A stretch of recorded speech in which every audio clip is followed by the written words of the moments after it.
बिस्मिल्लाहिर्रहमानिर्रहीम। जवाब दो के साथ मैं हूं फ़रूख वड़ाइच।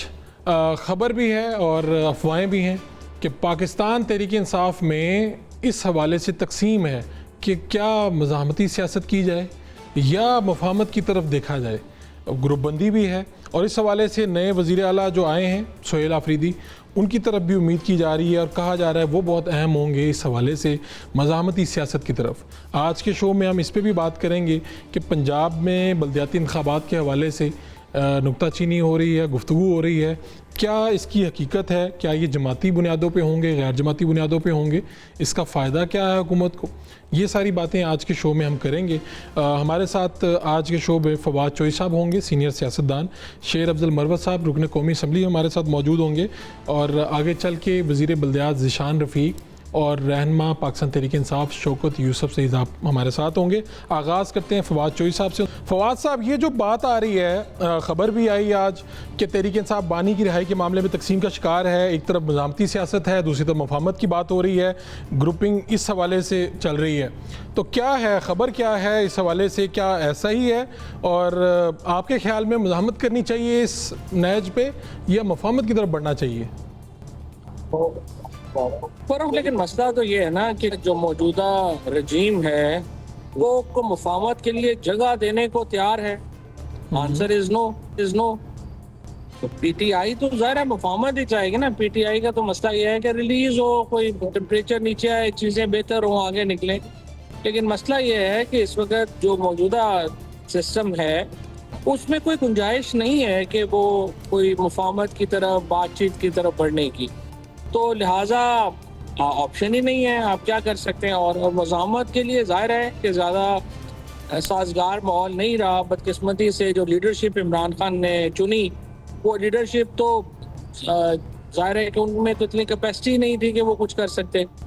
वो तो ऐसे ही है कि जैसे आप दूध का कारोबार कर रहे हैं और आप जो है वो कट्टे रख लें, तो उनसे आप क्या एक्सपेक्ट करेंगे कि वो क्या कारोबार होगा। तो ज़ाहिर है ये तो इमरान खान की गलती थी कि उन्होंने ऐसे लोगों को चुना है पार्टी की लीडरशिप के लिए जो कतई तौर पे इस अहल नहीं थे। और आप जो मज़ाहमत जब करनी चाहिए थी, यानी 9 फरवरी को जब बाहर होना चाहिए था, उस वक्त वो सारे घरों में बैठ गए। उमर अयूब और शिबली फराज टाइप लोगों ने फैसला किया कि हमें तो अपनी सीटें मिल रही हैं, तो हमें क्या ज़रूरत है मज़ाहमत की। तो वक्त अब गुजर गया है। अब जाहिर है कि अनफॉर्चुनेटली फ़िलहाल तो नज़र नहीं आ रहा कि कोई और रास्ता। लेकिन जहाँ तक मुफाहमत की बात है, मुझे नहीं लगता कि निज़ाम में कोई भी इस वक्त कोई गुंजाइश भी वो दे रहे हैं मुफाहमत।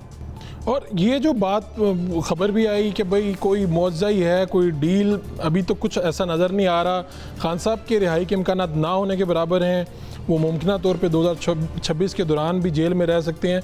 इसको आप किस तरह से देखते हैं? यानी अभी प्रैक्टिकली अगर हम अप्रोच की बात करें, ये तो देखें ना, स्पॉन्सर्ड खबरें होती हैं ना, या ऐसे पिलाने के लिए कि मायूस हों लोग, इसमें तो कितनी अहमियत नहीं है। पाकिस्तान में साल 1.5 साल की प्रेडिक्शंस नहीं होती, यहाँ तो अगले महीने की, 2 महीने की प्रेडिक्शंस होती हैं। 2-3 महीने खान साहब ज़ाहिर अभी जेल से बाहर आते नजर नहीं आ रहे हैं। इसके बाद 2-3 महीने के बाद देखेंगे, अगले महीने के हालात देखेंगे, उसके मुताबिक बात करें। तो चोई साहब, ये क्या यानी नए वज़ीर आला आए, जब तक मैं नहीं मिलूँगा अपने कायद से, मैं जनाब ना कैबिनेट बनाऊँगा ना कोई मामला। ठीक है, उनकी मुलाकात होनी चाहिए, लेकिन क्या 4.5 करोड़ लोगों को इस रहमो करम पे छोड़ दिया जाए कि भाई मैं जब तक अपने लीडर से नहीं मिलूँगा तो कोई काम नहीं करूँगा? जाहिर है 4.5 करोड़ लोगों ने उनको वोट दिया है इस बात के लिए कि वो इमरान खान से पूछ के फैसले करेंगे। 4.5 करोड़ लोगों ने उनको वोट दिया है कि वो इमरान खान की रिलीज के लिए काम करेंगे। तो वो उन्होंने अपने वोटर के मैंडेट के मुताबिक जाना है ना। ये ऐसे ही है जैसे आप कहें कि मैं टीवी पे प्रोग्राम तो करूंगा लेकिन मेरे जो पॉलिसी है वो मुझे पता नहीं है, तो आप कैसे प्रोग्राम कर सकते हैं? जाहिर है कि वो जब तक उसकी इमरान खान की उन्हें वाज़ेह हदायत नहीं होंगी, वो कैसे फैसले कर सकते हैं। और बिल्कुल आपने सही कहा कि ये समझ नहीं आ रही वैसे कि मुलाकात जो है वो क्यों नहीं होने दी जा रही और इसमें क्या मुज़ाहिर है। तो आप यानी इसका मतलब ये है कि मुलाकात नहीं होगी तो कैबिनेट नहीं बनेगी? अपरेंटली सुहेल आफरीदी तो यही कह रहे हैं और मेरा ख्याल होना भी यही चाहिए। ये सूट करता है तहरीक इंसाफ को कि जो केपी में हालात हैं, जो मामला चल रहे हैं, जो इस्टेब्लिशमेंट की सोच है, वो तो अपने जलसों में खड़े होकर कहते हैं कि मुझे ये माइनस करने की कोशिश कर रहे थे, नहीं कर सके, मैं आया हूँ और मैं इनको पसंद भी नहीं हूँ, सब कुछ है। तो इससे क्या होगा? यानी क्या इमरान खान की रिहाई के लिए कोई प्रेशर बढ़ेगा या हम हालात मज़ीद ख़राबी की तरफ जाएंगे? हालात मजीद खराबी की तरफ जाएंगे और फिलहाल तो पीटीआई को, इमरान खान को सूट भी यही करता है। अगर क्यास नहीं होगा, नारकी नहीं होगी, यहाँ पे हालात जो है एहतजाज की तरफ नहीं जाएंगे, तो इसका तो मतलब है कि बगैर लड़े ही आप हार गए। लिहाजा इमरान खान को, पीटीआई को तो यही सूट करेगा ना कि एक नारकी, एक क्यास रहे। ये तो हुकूमत के सोचने का काम है कि आपने इतनी बड़ी बाहर कामयाबियां ली हैं, अमेरिका से, चाइना के साथ है, सऊदी अरेबिया से और ईरान भी साथ है, तो जो एक यूनिक पोजीशन है इंटरनेशनली, उसको कंसोलिडेट किया जाए पाकिस्तान के अंदर और उसके लिए टेम्परेचर नीचे लाने की कोशिश की जाए, उसके लिए चीज़ें बेहतर करने की कोशिश की जाए। बट अनफॉर्चुनेटली इस तरह की कोई कोशिश नज़र नहीं आ रही, जिसकी वजह से जाहिर है कि एक तो मसला है वो सामने आपको। तो चोई साहब, ये इतने साल हो गए, पीटीआई बांझ है इस हवाले से कि अपना ओपोजिशन लीडर भी ना दे सकी, यानी ओपोजिशन लीडर भी आपको बाहर से लाना पड़ता है, यानी क्या हुआ पार्टी के? मेरे लिए तो बड़ी पर्सनली एक तकलीफ दह बात है कि कितनी बड़ी कौमी जमात जो है उसका अपोजिशन लीडर एक कौमपरस्त रहनुमा को बना दिया जाए या फिर एक फिरका वारियत पे अपनी पार्टी को बना दिया जाए। तो दोनों ज़ाती तौर पे बड़े अच्छे लोग हैं, लेकिन उनकी सियासत तो पाकिस्तान की वफाक के लिए मुनासिब नहीं। लेकिन यही होता है कि जब आप पार्टी लीडरशिप को टूटे मुक्के मार के जब आपने फारिग कर दिया और आप ने समझा कि आप पार्टी ख़त्म हो जाएगी, तो वो 3 साल के बाद फिर आप जो हुकूमत की पॉलिसी थी, एस्टैब्लिशमेंट की पॉलिसी थी, उसकी वजह से उनको अब ये सहना पड़ रहा है किस तरह के लोग आगे आ गए हैं और अब आगे और हालात ख़राब होंगे। तो यानी इस्टेब्लिशमेंट को जिच करने के लिए ये तब्दीलियां हैं। अचकज़ई साहब की जो अपॉइंटमेंट है, इसको इस तरह से देखा जाए कि प्रेशर बढ़ाओ, जिच कर दो। जाहिर है हर फैसला जो है वो यही है कि इससे एक पाकिस्तान के अंदर एक अनसर्टेनिटी बढ़े, जो बढ़ रही है। इसमें हुकूमत खुद ही माशाल्लाह बड़ी अक्लमंद है, वो रोज़ाना खुद ही कुछ ना कुछ ऐसा करते हैं कि जिससे एक जो क्यास है वो उसमें बढ़ोतरी नज़र आती है। अच्छा, मैं आपका देख रहा था मौक़िफ़ के भाई पंजाब में जो ऑपरेशन हो रहा है, जमात बैन हो रही है, उसके हवाले से मजहबी जमात, ये कोशिशें बल्कि अमली तौर पे आपकी हुकूमत में भी हुई, तो आप उसको अप्रिशिएट कर रहे थे कि मरीम नवाज़ साहिबा ने ये बड़ा स्टेप लिया है। जी बिल्कुल।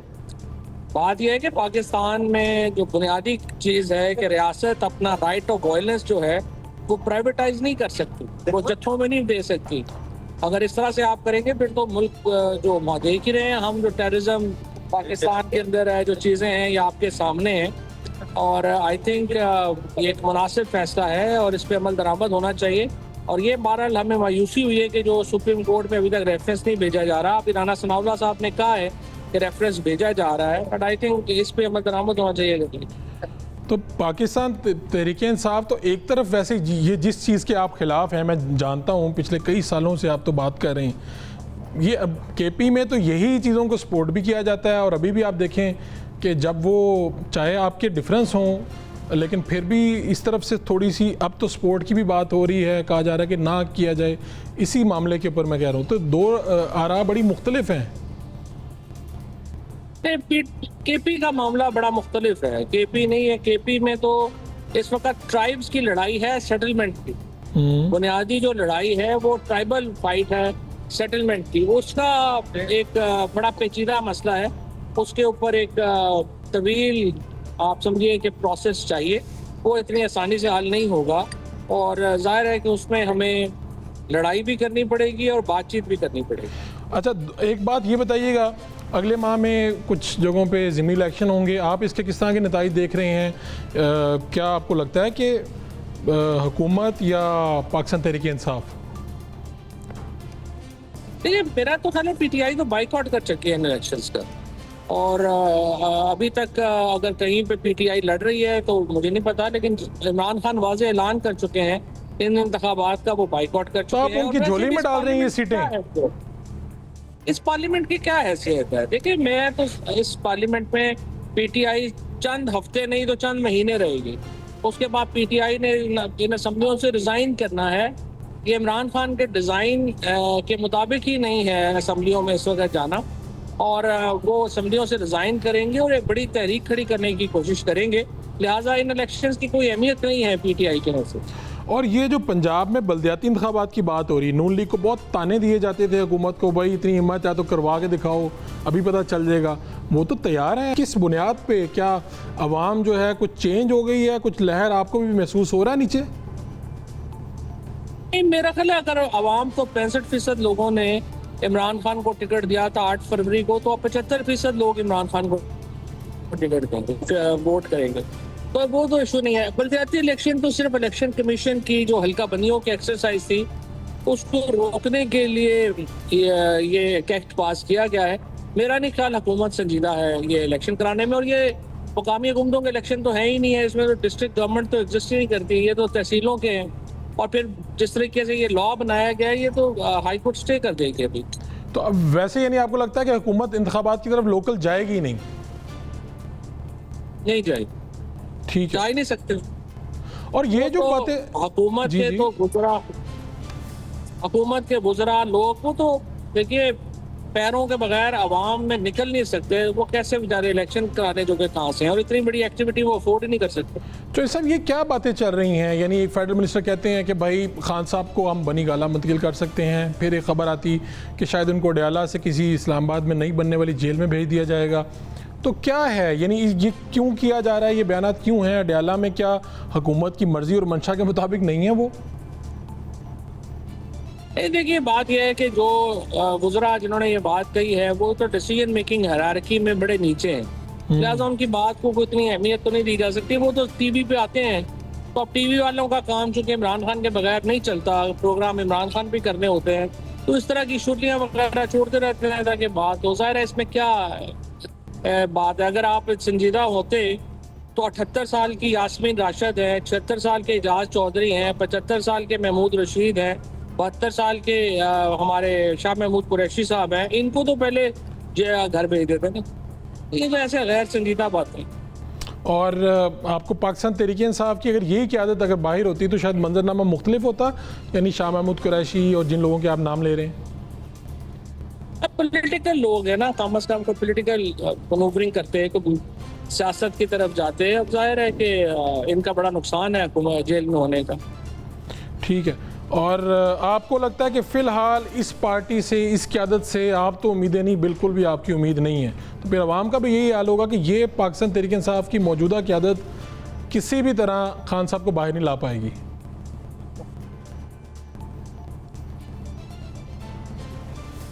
चौधरी साहब, ये इस लीडरशिप का तो नाम है, ये तो नहीं कर सकते। ठीक है, इनसे नहीं हो पाएगा आप कह रहे हैं। जी चौधरी साहब, आपका बहुत शुक्रिया। एक ब्रेक लेंगे, ब्रेक से वापस आएंगे तो शेर अफजल मरवत हमारे साथ होंगे, रुकन कौमी असम्बली, और ख़ास तौर पे जो वो बात कर रहे थे कि डील की बात चल रही थी, खान साहब रिहा होने वाले थे, लेकिन फिर क्या हुआ अचानक। एक short counter break. Welcome back. हमारे साथ शेर अफजल मरवत साहब मौजूद हैं, आप रुकन कौमी असम्बली हैं। शेर अफजल मरवत साहब, ये जो बात आपने कहा कि ये हमारे वैसे शो में भी आपने बात की थी कि नवंबर में इमरान खान रिहाई के बिल्कुल करीब थे, फिर रिहाई नहीं हो सकी, फिर मामला आगे पीछे हो गए।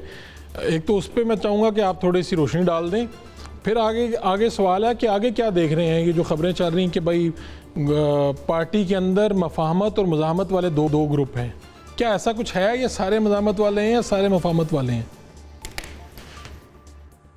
बहुत शुक्रिया। पाकिस्तान तहरीक इंसाफ में मुज़ाहमत की इलामत और मुज़ाहमत की बात करने वाला सिर्फ वाहिद शख्स जो आजकल बचा है वो इमरान खान है। बाकी सब मुफाहमत की बातें करते हैं।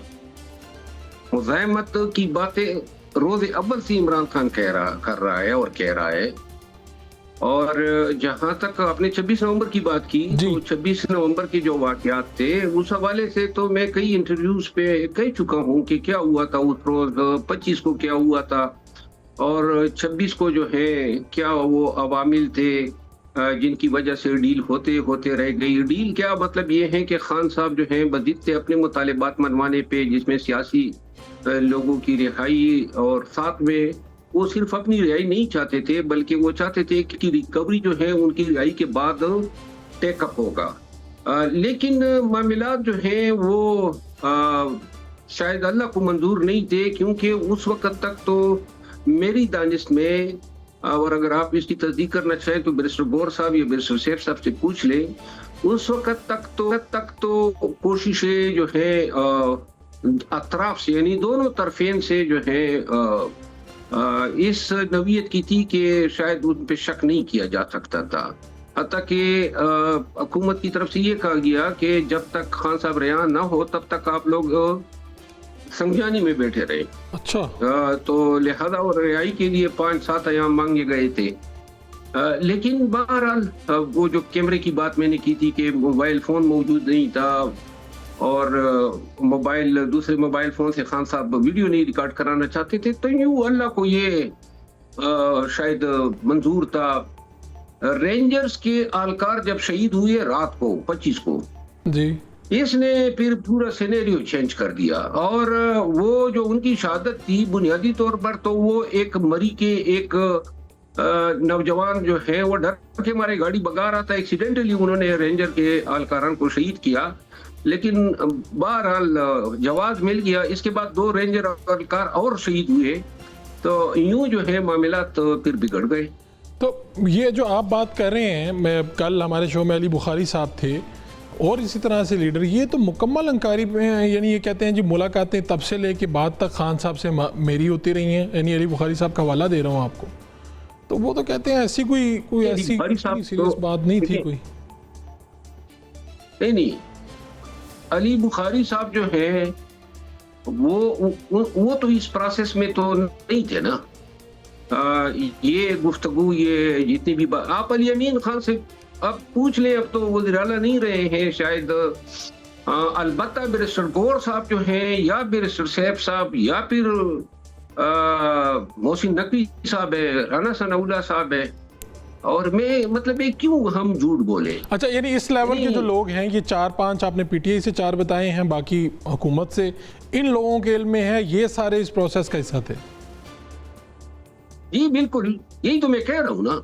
ठीक है कि किसी को जो है झूठ बोलने की क्या जरूरत है। वो हुकूमत के अपने अवामिल हैं छुपाने के और पीटीआई के अपने अवामिल हैं छुपाने के। लेकिन मैं आज पीटीआई के एक ओवरसीज एक फलसफी और एक इनकलाबी जो इधर से भागा है, उसने भी लाग में कम से कम इस बात की तस्दीक कर दी कि ये डायलॉग भी हुए थे, वीडियो भी बनने की बात हुई है। मौसूफ का नाम जो है शहबाज गल है। शहबाज गिल है उनका नाम? नहीं, शहबाज गल हमारे इलाके में इस तरह पहचाने जाते हैं वो, चूंकि जब से उसने खान के फोन चोरी किए थे ना, तो हमारे यहाँ लोग चोर को गल कहते हैं, तो इस वजह से उसका नाम ये पड़ गया है। अच्छा, चलें, ये तो ठीक है। इसका मतलब है तस्दीक तो आपको जो पसंद नहीं भी करते वो भी इस बात की तस्दीक कर रहे हैं। आपको लगता है कि कोई ऐसी सूरत हाल कोई मुस्तकबिल करीब में आप देख रहे हैं कि जिस तरह की आपने नवंबर की मंजरकशी जो आप कर रहे हैं, ये उस जैसी कोई सूरत हाल कि गवर्नमेंट को कोई स्पेस देना चाह रही हो या मजबूरी बन जाए, क्योंकि मुज़ाकरात तो इस लेवल के तभी हो सकते हैं। देखिए, सुहेल अफरीदी साहब जो है वो पहली दफा जो है पीटीआई के लीडरशिप की सर्कल के नोटिस में तब आए जी, जब 26 नवंबर को जो है वो अपना काफिला लेके डी चौक पहुंचा, और डी चौक पहुंचने वाले काफिले जो थी उसकी क़यादत सुहेल अफरीदी साहब ने की थी, और यही उसकी ये जुर्रत थी जिसकी एक्नॉलेजमेंट हुई। और इसमें कोई शक नहीं है कि एक दलेर आदमी है, नौजवान है, कबायली है, पढ़ा लिखा है, लेकिन इसमें भी कोई शक नहीं है कि शायद खान के लिए जो है जान की परवाह नहीं करेगा। यही वो खवास थे कि जिनकी वजह से जो है अब सुहेल अफरीदी साहब वजीर आला है, और वाहिद चीज़ उसके वजीर आला बनाने के पीछे मुहर्रिक ही यही है कि एहतजाजी जो स्ट्रेटजी है या एहतजाज चलाना है वो पूरे खलूस के साथ और पूरी शिद्दत के साथ वो चलाएंगे। और खान साहब की रिहाई मैं भी ये समझता हूँ कि एहतजाजी ताकत रिकवर करने और फिर एक कामयाब एहतजाजी मुजाहरे के नतीजे में मुमकिन है। इस तरह का कामयाब मुजाहरा जिस तरह कश्मीर में लोगों ने किया, इससे कम पे बात नहीं बनेगी। तो लिहाजा मैं ये देख रहा हूँ कि आने वाले वक्त में फिल वक्त मैं ये सुहेल अफरीदी साहब को भी बताना चाहता हूँ और आपके तवज्जुह से पाकिस्तानियों को भी कि पाकिस्तान तहरीक इंसाफ की हालात वो नहीं है जो 26 नवंबर 2024 को थे। पाकिस्तान तहरीक इंसाफ की एहतजाजी कुव्वत घिसट चुकी है, बहुत कमजोर हो चुकी है और ये बहुत ही मुश्किल होगा सुहेल अफरीदी साहब के लिए कि इस ताकत को रिकवर करें जो जिसका लॉस हो चुका है। और जब ये पार्टी यूनाइटेड होगी, जब ये पार्टी जो है अपनी एहतजाजी सलाहियत को रिकवर करेगी और एक अच्छे तरीके से एक स्ट्रेटेजी के तहत पाकिस्तानियों को तरगीब देने में कामयाब होगी तो शायद एहतजाज कामयाब होगा। तो केपी में तो ऑर्गेनाइज नहीं है। बंद गली में नहीं, मैं नहीं देख रहा हूँ कि अभी एहतजाज के हवाले से कोई काम हुआ है या शुरू हुआ है। तवक्कुआत हैं सुहेल अफरीदी साहब से, खान की भी है और पीटीआई के वर्कर्स की भी है कि शायद वो उस नहज पे, उस मकाम पे, उस लेवल पे एहतजाज को ले जा सके जिसके नतीजे में खान की रिहाई मुमकिन हो। तो अब जो ये कैबिनेट वाला मामला है ये भी ताख़ीर का शिकार है। खान से मिलवाएं फिर कैबिनेट बनाएंगे, और क्या कैबिनेट में भी ऐसे मज़ाहमती किरदार सामने आएंगे जिस तरह कि आप सुहेल अफरीदी के औसाफ गिनवा रहे हैं, या जिस तरह से उन्होंने 26 नवंबर को मुज़ाहरा किया था। अब आप साथ में ये भी कह रहे हैं कि आप शायद वो उस पोजीशन में ना हो जो जुर्रत 26 नवंबर को की जा सकती थी, वो अब करने की गुंजाइश नहीं है। नहीं, पोजीशन तो उसका सारा इन्हिसार होगा पार्टी पे। पार्टी की जो पोजीशन है वो नहीं है जो 26 नवंबर को थी। हाँ, अलबत्ता जो सुहेल अफरीदी साहब की जो टीम है या जो मुझे नजर आ रही है, बेसिकली वो यूथ से हैं।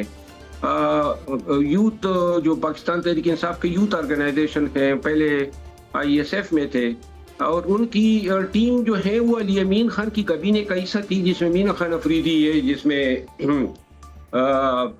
2-3 और नौजवान, एक डॉक्टर साहब हैं जो IT के मामला देख रहे थे।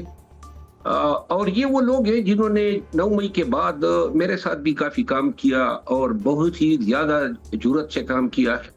मेरे साथ निकले थे, इसमें कोई शक नहीं है। लिहाजा मैं उनकी जुर्रत में तो कोई शक नहीं देख रहा हूँ, लेकिन क्या वो तदब्बुर, वो हिकमत, वो स्ट्रेटेजी और वो मोटिवेशन के जो तकाजे होते हैं, क्या ये पूरा के वक्त बताएगा। तो ये जो कैबिनेट है ये किस तरह से, यानी सुहेल अफरीदी को मुकम्मल इख्तियार है। कुछ साफ़ी ये भी कह रहे हैं कि मुराद सईद साहब की तरफ से नाम जो अप्रूव होंगे वही कैबिनेट का हिस्सा होंगे। देखिए, मैं अर्ज कर दूं, पाकिस्तान तहरीक इंसाफ में चपड़ासी लगाने का इख्तियार भी किसी के पास नहीं है। कैबिनेट तो बहुत बड़ी चीज़ है और ये खान साहब की सवाबदीद है। लाज़िमन माजी में जो वज़रा के सिलेक्शन और उनकी वर्किंग पे बहुत सारे इतराज़ात हुए, बहुत सारी जो है लोगों के खिलाफ ट्रोलिंग हुई और इसके पीछे बहुत सारे मुहर्रिकात थे। तो लिहाजा मेरा ख्याल है सुहेल अफरीदी साहब जो हैं ये तोहमत अपने सर नहीं लेंगे। वैसे भी PTI का वतीरा यही रहा है कि हर फैसले के लिए खान साहब से रजू करते हैं। तो लिहाजा KP की कैबिनेट बनानी है और शायद वो छोटी कैबिनेट बनाने का इरादा रखते हैं। तो देखते हैं कि जब तक मेरा ख्याल है मिर्ज़ा गौर साहब और दीगर जो पाकिस्तान तहरीक इंसाफ में एलिमेंट्स हैं, उनकी तो ख्वाहिश और कोशिश ये थी कि फिल वक्त एक काबीना बना दे जिसकी पीर खान साहब की इजाज़त से मजीद इसको एक्सटेंड किया जा सके, लेकिन शायद वज़ीर आला साहब इस पे तैयार नहीं। चले, आखिरी बात सिर्फ मुझे ये जानना है कि बैरिस्टर सैफ के ऊपर क्या है, यानी पार्टी के अंदर ही कुछ आपके लोग ऑफ द रिकॉर्ड बैठे होते हैं तो उनके बारे में बहुत ही अजीबोगरीब बातें कर रहे होते हैं, फिर ऑन रिकॉर्ड भी मौजूद हैं कि भाई ये जा के जेल में मिल लेते हैं, इन्हीं को वजारत मिलेगी, खान साहब भी उनसे खुश हैं, शायद इस्टेब्लिशमेंट भी खुश है। ये क्या है? ये थोड़ा सा पेचीदा मामला हमारे लिए हल कर दीजिएगा। देखिए, बैरिस्टर सैफ साहब जो हैं उन्होंने कभी अपनी पोजीशन छुपाई तो नहीं है कि मेरे किसी एस्टेब्लिशमेंट के साथ जो है मेरे मरासिम नहीं है या मैं खान का वफादार नहीं हूँ। और खान को भी इल्म है कि बैरिस्टर सैफ साहब जो है, देखिए, एक काबिल आदमी है, वकील भी है, दलेर आदमी भी है, इसकी अपनी एक पूरी हिस्ट्री है और वो अपना वर्क सही डिलीवर कर रहे हैं। उसका काम ऐसा है ही नहीं जो जिससे PTI को नुकसान पहुंचे या खान के कास को नुकसान पहुंचे। और खान जो है वो अच्छी तरह समझ रहा है और PTI वाले जो है वो तो हर वक्त इसी कोशिश में लगे होते हैं कि कहीं से जो है किसी के खिलाफ कुछ मिल जाए ताकि फिर बात का बतिंगड़ बना सके। मैं ये देख रहा हूँ कि सेफ के वसातत से मुझे पता है कि 9 मई के बाद अपने ताल्लुकात का फ़ायदा उठाती हुए उन्होंने बहुत से गंजों की जो है बड़ी दादरसी की है, पीटीआई के जो गंजे हैं, और वही लोग बाद में उसके मुखालिफ भी बने। और मुझे ये भी इल्म है कि सारे लोग को उन्होंने पीटीआई छुड़वाने से भी रोका, और इसमें भी उसने बड़ा मतलब है, और ये इन तमाम हक़ाइक़ का खान को भी इल्म है, पीटीआई की आदत को भी इल्म है। तो आप तो बड़े अहम आदमी की बात कर रहे हैं, यानी इतने अहम आदमी हैं कि पार्टी जो छोड़ने जा रहे थे यानी लोग, उनको भी रुकवाया, और फिर आपने गंजे जो कहा ना इन्वर्टेड कॉमास में, ये भी कोई अहम लोग ही होंगे। यह बिल्कुल आम है, और मेरा ख्याल है कि कभी अगर उसने ज़बान खोल दी तो इन लोगों को मुंह छुपाने की जगह नहीं मिलेगी। अच्छा, ठीक हो गया। शेर अफजल मरवत साहब, आपका बहुत बहुत शुक्रिया, आपने वक्त दिया हमें। जो इस मामला वहाँ चल रहे हैं, ये सूरत हाल है वहाँ पे, क्या कोई मज़ाहमती तहरीक नज़र आ रही है वहाँ से, वो आपके सामने सिचुएशन रख दी। यहाँ पर एक शॉर्ट कमर्शियल ब्रेक लेंगे, ब्रेक से वापस आएंगे तो वज़ीर बल्दियात ज़ीशान रफ़ीक साहब से जो पंजाब में बल्दियाती इलेक्शन होने जा रहे हैं, जो उसका खाका क्या है, उस पर अपोजिशन के तहफ़्फ़ुज़ात हैं, उस पर बात करेंगे। शौकत यूसुफ़ज़ई साहब भी हमारे साथ होंगे। Welcome back. हमारे साथ मौजूद होंगे जनाब वज़ीर बल्दियात पंजाब ज़ीशान रफ़ीक साहब, और पाकिस्तान तहरीक इंसाफ से हमारे साथ मौजूद होंगे शौकत यूसुफ़ज़ई साहब। तो मैं आगाज़ करता हूँ पहले आपसे जनाब ज़ीशान साहब, पहले तो ये बताएँ, ये जो बात चल रही है बल्दियाती इंतखाबात की, इसके ऊपर एक बहस है कि ये क्या आपने सोचा है। मैं पहले तो आप पॉइंट ऑफ व्यू जानना चाहता हूँ कि क्या सोचा है, किस तरह से होंगे, क्या इनकी शेप क्या होगी। जी बिस्मिल्लाहिर्रहमानिर्रहीम, बहुत शुक्रिया आपका फ़रूक भाई। फ़रूक भाई, हमने अपना एक्ट पास करवा लिया है असम्बली से, और अब तो गैज़ेट नोटिफिकेशन भी जारी हो चुका है, और उसके ऊपर हमने इलेक्शन कमीशन ऑफ पाकिस्तान को लेटर लिख दिया था, क्योंकि इलेक्शन कमीशन की तरफ से जो हदायत आई थी 2022 के एक्ट के मुताबिक जो उन्होंने प्रोसीड करना था हल्का बंदियों का प्रोसेस, तो वो हमने उनको रिक्वेस्ट कर दी है कि जी क्योंकि अब हमारा एक्ट पास हो चुका है, हमारे एक्ट के मुताबिक जो है ना आप हल्का बंदियाँ जो है ना उसका प्रोसेस शुरू करें। और इसमें कोई डिले नहीं हुआ। आपके सामने ये है कि जब इलेक्शन कमीशन का वो आया था फैसला, उसके विद इन अ वीक जो है ना हमने हमारा एक्ट भी वो पास हो चुका हुआ था। तो ये मेरा ख्याल है कि अब विदाउट एनी डिले जो है ना इसके ऊपर जो प्रोसेस है वो इनिशिएट हो चुका है ऑलरेडी, और अगले 3-4-5 माह के अंदर अंदर इंशाअल्लाह इलेक्शन का प्रोसेस जो है ना मुकम्मल हो जाएगा, जिसमें ऑब्वियसली सबसे पहले जो यूनियन काउंसिल की सतह के ऊपर इलेक्शन होने हैं। तो ये आपको मालूम है कि बल्दियाती इलेक्शन जो है ना वो हमेशा फेज़ वाइज होते हैं। तो पहले फेज़ का जो इलेक्शन है वो सबसे इम्पोर्टेंट होता है, तो वो इंशाअल्लाह जो है ना अगले 4-5 महीने के अंदर अंदर जो है ना उसका प्रोसेस हो जाएगा। अच्छा, बाकी अल्हम्दुलिल्लाह हमने जो एक्ट बनाया है जी, उसके ऊपर मैं थोड़ी सी आपके नाज़रीन को आगाही जो है ना वो दे दूँ कि ये बड़ा अच्छा एक्ट अल्हम्दुलिल्लाह हुकूमत पंजाब ने बनाया है, जिसमें हमने निचली सतह के ऊपर लोगों को इख्तियारात जो है ना वो दिए हैं। इसमें हमने पंजाब के अंदर रूरल अर्बन डिवाइड को रखते हुए सामने हुए हमने तहसील काउंसिल जो है ना वो इसमें इंशाअल्लाह बनेगी, और इसके साथ साथ हमारी म्यूनसिपल कमेटीज़ और कॉरपोरेशन जो है ना वो बनेगी। और जो बिग सिटीज़ थे वो उसमें हमने फर्स्ट टाइम टाउन कॉरपोरेशन का जो है ना कॉन्सेप्ट लेके आए हैं, तो उसमें टाउन कॉरपोरेशन होंगी, और ये तमाम के तमाम जो लोकल गवर्नमेंट्स होंगी, चाहे वो किसी शेप के अंदर हों, चाहे तहसील काउंसिल्स हों, चाहे कॉरपोरेशंस हों या कमेटीज़ हों, ये तमाम के तमाम इंडिपेंडेंट होंगी, ऑटोनमस होंगी और फुली एम्पावर्ड होंगी। यहाँ की हाउस के पास और इनकी जो चेयरमैन या इनके जो हेड्स होंगे उनके पास पूरा इख्तियार होगा, वो अपने उस डोमेन के अंदर अपने उस एरिया के वो फुली जो है ना इख्तियारात उनके पास होंगे। अच्छा, ये ज़ीशान साहब, ये जो उज़्मा बुखारी साहिबा ने कहा कि गैर जमाती बुनियादों पर होंगे पंजाब में बल्दियाती इलेक्शन, राना सनाउल्लाह साहब ने कल शो में कहा कि कहीं पे नहीं लिखा कि बल्दियाती इलेक्शन गैर जमाती बुनियादों पर होंगे। जो ऐसा कह रहे हैं उन्होंने कानून नहीं पढ़ा। आप बता दें, आप तो बल्दियात के वज़ीर हैं कि ऐसा मैं इसको क्लैरिफाई कर देता हूँ, बिल्कुल गैर जमाती नहीं हो रहे। उसके अंदर बड़ी क्लियरली शिक लिखी हुई। देखें, बात ये है कि जब हमने उसमें हमारे एक्ट के अंदर शिक है 61 है, मेरे पास है, मैं आपको कहते हैं तो इसकी शिक भी बता देता हूँ। जी, मेरे पास एक्ट मौजूद है। अच्छा, तो इसमें हमने जो है ना वो 61 है, उसमें भी मेंशन है ऑलरेडी, और इसके अलावा इसमें जो मेथड ऑफ इलेक्शन लिखा हुआ है जिसमें mainly manner of conducting elections है, उसके अंदर बड़ा क्लियरली लिखा हुआ है कि ये इलेक्शन इस एक्ट और इलेक्शन एक्ट जो एक मौजूद है फेडरल गवर्नमेंट का, उसके तहत होगा। तो इलेक्शन एक्ट जो है ना, उसमें ऑलरेडी पार्टी बेसिस का मेंशन है। ठीक है, ये मेरे ख्याल थोड़ी सी कंफ्यूजन हुई इस वाले से, मिसकंसेप्शन इस तरीके से निकली कि वो लिखा है ना कि इंडिपेंडेंट्स जो है ना वो ज्वाइन कर सकते हैं पार्टीज को। देखिए इंडिपेंडेंट्स जो है ना वो तो बिल्कुल ज्वाइन कर सकते हैं, उसमें हमने असल में टाइम बढ़ाया है क्योंकि इसका स्पैम बहुत ज़्यादा होता है, इस पे इसका फैलाव बहुत ज़्यादा होता है, इसलिए इसको हमने 30 डेज जो है ना वो रखा है कि जो इंडिपेंडेंट्स होंगे वो जमातों को ज्वाइन कर सकते हैं। इसमें कतई नहीं लिखा हुआ कि जमाती बुनियादों पे लोगों को जो है ना वो इलेक्शन नहीं होंगे, बिल्कुल जमाती बुनियादों पे होंगे, लेकिन आपको मालूम है कि लोग इंडिपेंडेंट भी इलेक्ट होते हैं, लोग पार्टीज के ऊपर भी इलेक्ट होते हैं। तो आपने जब कानून बनाना था आपने सबके लिए बनाना होता है, तो वो प्योरली सिर्फ उस एक के लिए जब ये लिखा था, तो बाकी ये कि सिंबल्स जो है ना वो बिल्कुल दी जा सकती हैं। जमातें जो हैं इलेक्शन कमीशन का जो इलेक्शन रूल्स हैं, इलेक्शन एक्ट है, उसके तहत जो है ना बिल्कुल जमातें इसमें पार्टिसिपेट कर सकती हैं, हर लेवल पे पार्टिसिपेट कर सकती हैं, इसमें कोई किसी को रुकावट नहीं। आप हमारे साथ ही रहिएगा, मैं ज़रा शौकत यूसुफ साहब से पूछूं।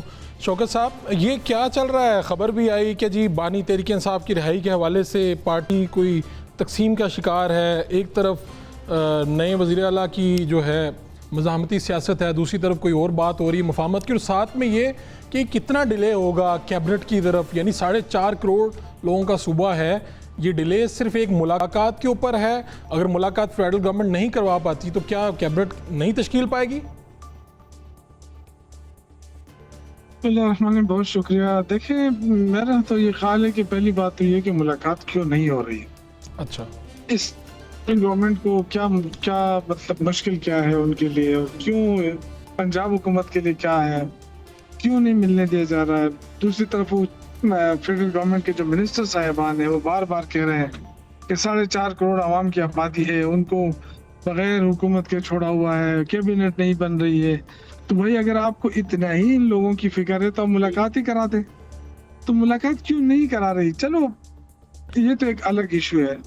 दूसरी तरफ मैं सुहेल अफरीदी साहब और जितने भी हमारे सीनियर लोग हैं उन सबसे मैं जरूर ये कहूँगा कि कम से कम एक छोटी कैबिनेट अभी तक बननी चाहिए थी। बेशक 2, 3, 4 मिनिस्टर ही ले लेते, लेकिन कैबिनेट बननी चाहिए। बिल्कुल इसको इस तरह नहीं छोड़ना चाहिए। और बाकी इमरान खान की रिहाई है, वो हमारी फर्स्ट प्रायोरिटी है, हमेशा रही है, अभी भी है। और उसके लिए माहौल बनाना पड़ेगा, सियासी माहौल। सियासी तौर पे हम जदोजहद करना चाहते हैं। हम कोई इस तरह ये जो धमकियां मेज लेजे होते हैं, ये सियासी पॉलिटिकल स्टंट होते हैं। लेकिन मेरा ये ख्याल है कि अवाम इस वक्त तहरीक इंसाफ के साथ है और अवाम के ताउन से हमें पूरा प्रेशर डालना चाहिए हुकूमत के ऊपर, जो आइन कानून उसके दायरे के अंदर रहकर सियासी तौर पे हमें स्ट्रगल करनी चाहिए। और दूसरी बात ये भी बता दें कि जो इस वक्त सूरत हाल चल रही है, क्या आपको लगता है कि मुलाकात मुमकिन होगी? एक दावा ये भी आया था पिछले नवंबर में कहीं पे रिहाई होने जा रही थी, खान साहब के हवाले से मुज़ाकरात चल रहे थे। इस खबर के हवाले से कोई इन्फॉर्मेशन है? नहीं, देखिए ये तो टीवी के ऊपर हमारे जो एक मिनिस्टर साहब हैं उन्होंने कह दिया कि जी अगर कोई दरख्वास्त दे दी जाए तो हम इमरान खान को बनिगाला शिफ्ट कर सकते हैं। तो ये तो उनकी अपनी तरफ से उन्होंने एक बात की है। फिलहाल पार्टी की तरफ से ऐसा कोई फैसला आया भी नहीं है, ना कोई इस तरह की बात आई है। ये हो सकता है कि अगर पार्टी कोई डिसीजन ले ले तो वो फिर अलग बात है, वो भी थ्रू कोर्ट हो सकता है। लेकिन अभी फिलहाल इस पे कोई बात नहीं है। मैंने पार्टी से पूछा है, सिर्फ जो चीजें चल रही हैं वो एक किस्म की मैं समझता हूँ कि सिर्फ उसको जो असल मुद्दा है उससे डाइवर्ट करने के लिए। तो आई डोंट थिंक ये चीज इस तरह कोई सीरियस आपके पास ऑफर आई है हुकूमती साइड से कि ये सिर्फ टीवी की बातें हैं? ये टीवी की बात है। मेरा तो अभी तक तो देखे ना, अगर कुछ होता तो पार्टी की तरफ से जवाब भी आता ना, हाँ या ना में। तो अभी तक तो उसको हमने सीरियस लिया भी नहीं है, ना उन्होंने सीरियस इस तरह की बात की है। वो राजा जो फजल तारिक साहब है, उनकी तरफ से सजेशंस आई थी, लेकिन आई डोंट थिंक इसके पीछे क्या है, क्यों उन्होंने ये तजवीज़ दी है ऐसे मौके पर। क्योंकि कोई भी मिनिस्टर इस तरह की तजवीज़ अपनी तरफ से तो दे नहीं सकता है। डेफिनेटली उनकी पार्टी या उनकी हुकूमत का कोई डिसीजन होगा, लेकिन इसके पीछे क्या मोहरिकात हैं वो भी उनको बताना चाहिए कि वो क्यों ऐसा करना चाहते हैं। ठीक है, वैसे हुकूमती वज़ीर हमारे साथ ही, उनसे भी पूछ लेते हैं। वैसे ये क्या मुश्किल है, यानी अगर वज़ीर आला KP मिलना चाहते हैं अपने कायद से और वो कैबिनेट डिस्कस करना चाहते हैं, तो ज़ीशान रफ़ीक साहब वैसे आपसे पूछ रहा हूँ, आप भी पंजाब काबीना का हिस्सा हैं, क्या मुश्किल है इसमें, क्या चीज़ है जो आड़े आ रही है? देखें जी, ये PTI का बड़ा पुराना वतीरा है। ये तो मेरा ख्याल है कि इसलिए तो हमें मालूम है, जब इनकी हुकूमतें थी पंजाब में भी वफाक में भी, ये कठपुतली की तरह हुकूमतें चलाया करते थे। आज भी इनकी KP गवर्नमेंट का ये हिसाब है कि ये कठपुतली की तरह चलाते हैं। ये जाते हैं, जाके वहाँ से अडयाला से जाके लेके आते हैं हदायत, तो फिर जाकर अमल करते हैं, फिर खड़े हो जाते हैं, फिर उसके बाद इंतज़ार करते हैं कि जी हमारी नेक्स्ट मुलाकात होगी, फिर हम अगला काम करेंगे। तो इन्होंने बेसिकली लोगों के लिए भी मजाक बनाया हुआ है। देखें, मुलाकात का प्रोसीजर बड़ा वाज़ेह है। बैरिस्टर गोहर जो इनके चेयरमैन हैं, उनकी जो जब लिस्ट प्रोवाइड करते हैं उसके मुताबिक मुलाकातें होती हैं। देखें, दूसरी बात यह क्योंकि वो एक सजा याफ्ता इस वक्त मुजरिम हैं, इमरान खान साहब वहाँ पे जो मौजूद हैं, तो सजा याफ्ता मुजरिम के साथ मुलाकात जो है ना, वो इस तरह नहीं कि जिसकी दिल चाहे ख्वाहिश होगी कि मैं मुलाकात करूँ तो जाकर मुझे मुलाकात हो जाती है। उसका एक तरीकाकार है, इसका प्रोसीजर है, और उसके तहत ही हम लोग कर रहे हैं। हमने कोई किसी की रुकावट नहीं डाली। उनकी मुलाकातें रेगुलर होती हैं। अगर अफरीदी साहब वहाँ पे नहीं जा पा रहे या नहीं उनसे मुलाकात हो पा रही, तो और लोग भी हैं, उन पर ट्रस्ट करें, जाके कोई उनसे नाम ले लें कि जी कैबिनेट में किस बंदे को जो है ना इन्होंने शामिल करना, किसको नहीं शामिल करना। बात यह है कि वहाँ पे भी एक प्रोसीजर है ना, पहले जाएंगे, फिर उसके बाद फाल निकाले जाएंगे, फाल निकालने के बाद जो है ना वो कैबिनेट के वजीर फाइनल होंगे। तो आपको मालूम है इस तरह की चीज़ें पहले भी चलती रही। जब ये जादू टोने के जरिए हुकूमतें पहले भी चलाते रहे, आज भी जादू टोने के जरिए हुकूमतें चला रहे हैं। तो ये मैं समझता हूँ कि ये इन्होंने मजाक बना दिया KP के लोगों के लिए भी बेसिकली, कि ना ये उन्होंने अपनी ज़ात के इर्द गिर्द जो है ना वो करोड़ों लोगों को जो है ना उसको कुर्बानी का बकरा बना देते हैं। आज KP के में हो क्या रहा है, वहाँ पे लोगों को आज 13 साल से PTI की गवर्नमेंट है, लेकिन वो लोग पिस रहे हैं। वहाँ पे खुशहाली कहीं दूर दूर तक नज़र नहीं आती।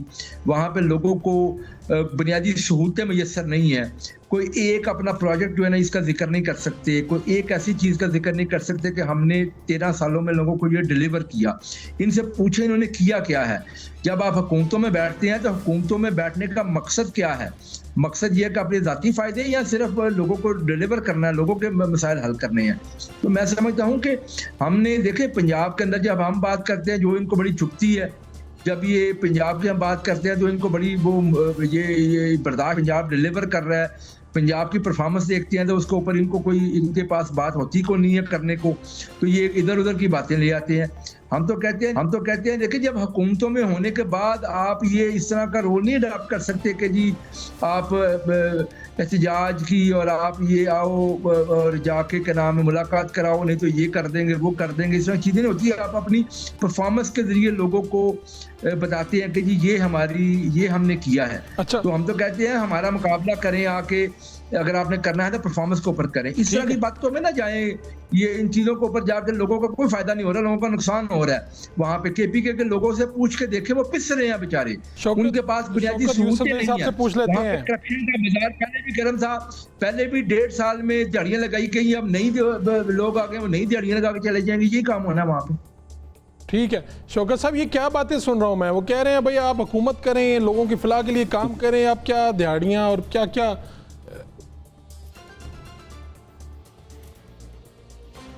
जी शौकत साहब आपने सुनी है गुफ्तगू?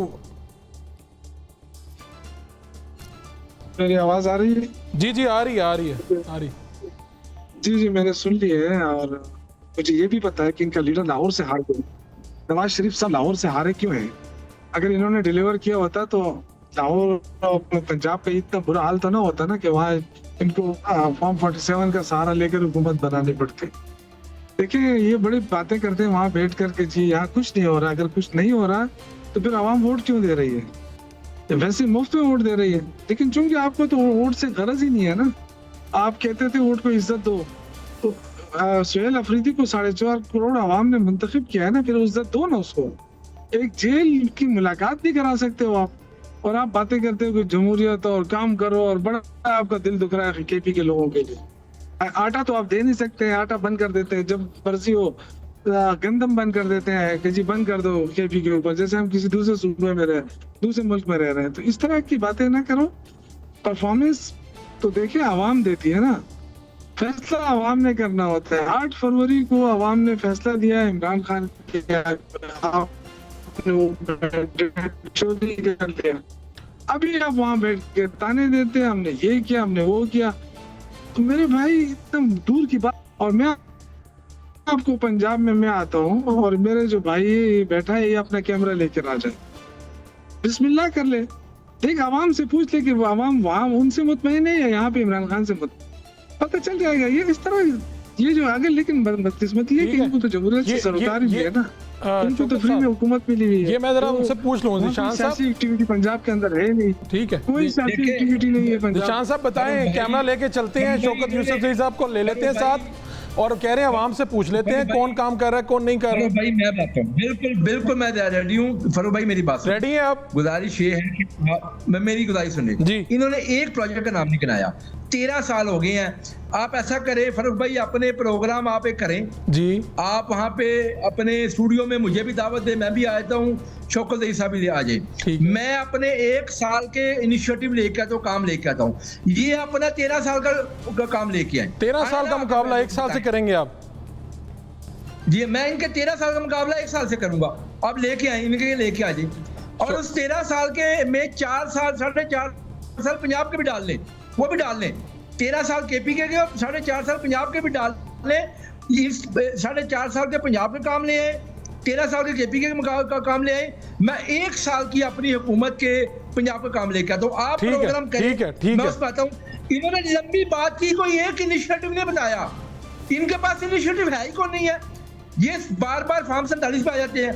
देखें मेरी गुजारिश ये है भाई साहब, एक बड़ी अहम बात ये है कि अगर इनको फॉर्म 47 के ऊपर इशू है, ये कहते हैं जी फॉर्म 47 का ये जो है ना रौला डालते हैं, तो इनसे पूछे इन्होंने जाके पटिशनें क्यों नहीं की। पंजाब असम्बली की बात मैं आपको बताता हूँ, पंजाब असम्बली के अंदर टोटल पटिशनें 36 हुई। 36 में से 12 पटिशनें PMLN के जो लोग हार गए थे उन्होंने PTI के लोगों के ऊपर की, बाकी 24 रह गई। 24 पटिशनें अगर सारी की सारी भी हम इनकी मान लें तो फिर भी हम 261 में बैठे हुए हैं आज। 261 में से 24 के ऊपर इनको इतराज है, तो ये कहते हैं जी हमें मैंडेट मिला। चले अब इनके पास बात कौन होती, ले लेते हैं ना कहां हार गए इनसे शौकत साहब से। बड़ा साहब छोटी सी बात है, जी जी छोटी सी बात है। निशान भाई जरा सुन लें, पहली बात तो चैलेंज कबूल है शौकत साहब। हम तो टॉक शो में बैठते हैं, मुझे इनका हर चैलेंज कबूल है, लेकिन एक चीज का जो ये कहते हैं ना कि आवाम मुतमईन नहीं है जी, मैं आवाम की चैलेंज की बात करता हूँ कि आप कैमरा लेके बेशक पंजाब में चले जाएं, मेरे साथ किसी भी शहर में आप चले जाएं, पंजाब में चले जाएं, इस्लामाबाद में आ जाएं, यहाँ खैबर पख्तूनख्वा की बात आप कह रहे हैं ना बार बार कि खैबर पख्तूनख्वा के लोग जो रुल रहे हैं, तो कैमरा लेके आ जाए ना, अपना कैमरामैन लेकर आ जाए, चलो। और जहाँ जो शहर आप सेलेक्ट करेंगे खैबर पख्तूनख्वा का, मैं आपके साथ होऊंगा।